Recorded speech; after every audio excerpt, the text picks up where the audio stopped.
Yoya, ashima harka fuune kabajamtoota hordoftoota JMN kun qophii taajabbiiti. Qophiin taajabbii JMN torbee kanaa immoo bifa addaatiin waan addaa qabatee isiniif dhufaa kan jiru. Malkaan irreechaa kun maal fakkaata? Ji'a tokko darbe isaan keessatti maal taajabne dirree irreechaa maal fakkaata? Waa hedduu waan taasifamne kan isin hin geenyu ta'a.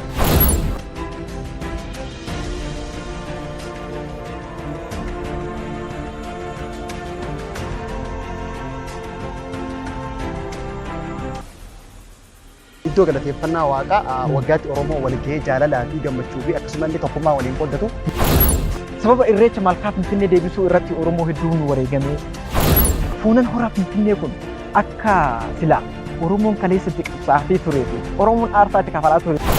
Dirreen kun Oromoodhaaf dirree guddaadha. Haalli qabiinsa isaa kun hamma kana gadi bu'u rakkoo eenyuti? Akkuma hubachaa jirru baalli hin barbaachisne asirratti biqilee Oromoo asitti wal ga'uu eegalee har'a waggaa shanaffaa isaati. Itti gaafatamummaan dirree kanaa eenyurra jira? Dirree gatamaa yoo jenne wal nama hin gaafachiisu. Dirreen kun kan bal'inni isaa kaasteertaa bal'inni isaa guutumaan guututti. Lagni kun laga xuraawwan balfi nama keessaa bahu shintibeetii itti gadhiifame. Kana fakkaata qushashni as keessatti bu'eeti kan jiru. Amma akka argaa jirru iddoon kun iddoo itti irreeffatamu malkaadha. Malkaan kun immoo malkaan akkanaa immoo hin jiru.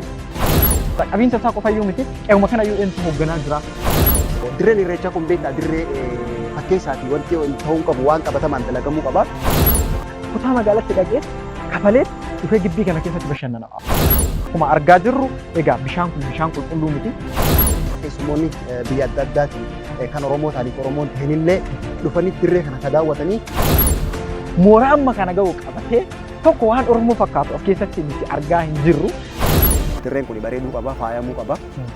Eenyutu xiyyeeffannaa kennuufii qaba? Eenyutu xiyyeeffannaa kennuufii qaba? Qe'een kun akkasitti odoo bareede kan jennu akka yaada keenyatti kaasaa turre karaa abbootii gadaatii fi karaa aadaa fi turizimiitiinis wal qabate. Qe'een kun gaafa seenan tikkeettii jedhu maal jedhu qe'een kana fakkaatu dalloonni kun akkasitti jijjigee.